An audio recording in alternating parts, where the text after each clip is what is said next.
मुंबई की एनआईए विशेष अदालत ने गुरुवार को 2008 के बहुचर्चित मालेगांव ब्लास्ट केस में बड़ा फैसला सुनाते हुए Sadhvi Pragya Singh Thakur, lieutenant colonel Prasad Purohit, retired major Ramesh Upadhyay समेत सभी 7 आरोपियों को बरी कर दिया। जज ए के लाहौटी ने कहा कि अभियोजन पक्ष कोई ठोस सबूत पेश नहीं कर सका, इसलिए आरोपियों को संदेह का लाभ यानी बेनिफिट ऑफ डाउट देना होगा। अदालत ने साफ किया कि न तो बम बनाने का सबूत मिला, न ही ये साबित हुआ कि धमाके में इस्तेमाल बाइक साध्वी प्रज्ञा की थी।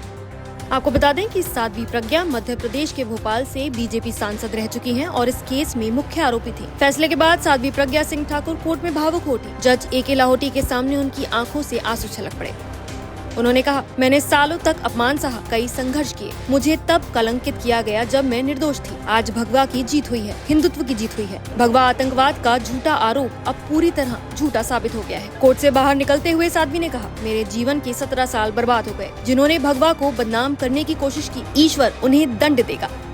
आरोपी सुधाकर धर द्विवेदी के वकील रंजीत सांगले ने कहा, 17 साल बाद बहुत ज्यादा प्रताड़ना सहन करने के बाद, प्रदीर्घ विलंब और प्रतीक्षा के बाद 323 विटनेसेस पूरी तरह से माननीय न्यायालय के सामने गवाही देने के बाद, 40 विटनेस प्रोसिक्यूशन के हॉस्टाइल होने के बाद, 40 विटनेसेस महत्वपूर्ण विटनेसेस ड्रॉप होने के बाद, 40 और विटनेसेस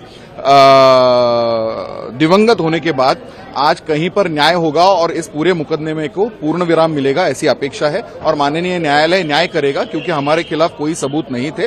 तो सबूतों के मतलब पूरे विषय को मद्देनजर रखते हुए आज न्याय होगा और सारे अभियुक्तों को निर्दोष मुक्तता मिलेगी, ऐसा हमारा मानना है।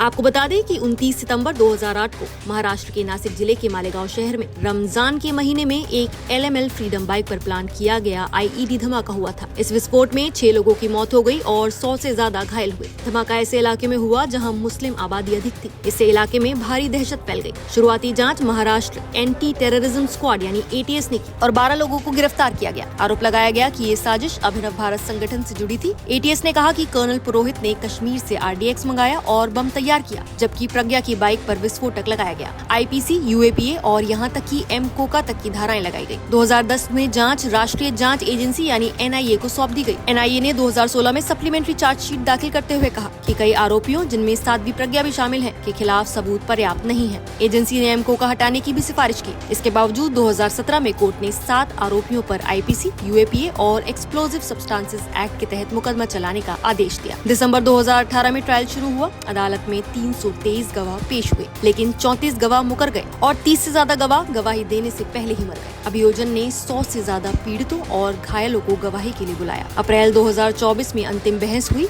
और कोर्ट ने फैसला सुरक्षित रख लिया।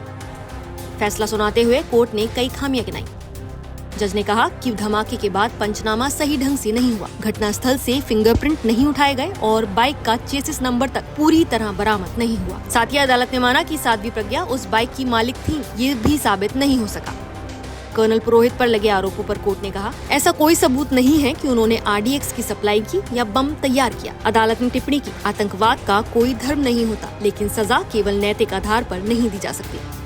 तो 17 साल की लंबी सुनवाई के बाद आए इस फैसले ने न केवल सभी आरोपियों को राहत दी है, बल्कि NIA की जांच और चार्जशीट पर गंभीर सवाल खड़े कर दिए हैं। आपकी इस केस और उसके फैसले पर क्या राय है, हमें कमेंट करके जरूर बताइए।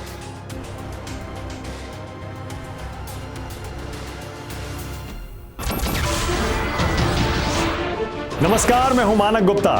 अगर आपको हमारा ये वीडियो पसंद आया हो तो इसे लाइक और शेयर जरूर करें, और हाँ, हमें सब्सक्राइब और फॉलो करना ना भूलें, ताकि आप देश और दुनिया की कोई खबर मिस ना करें। तो जुड़े रहिए हमारे साथ और देखते रहिए News 24।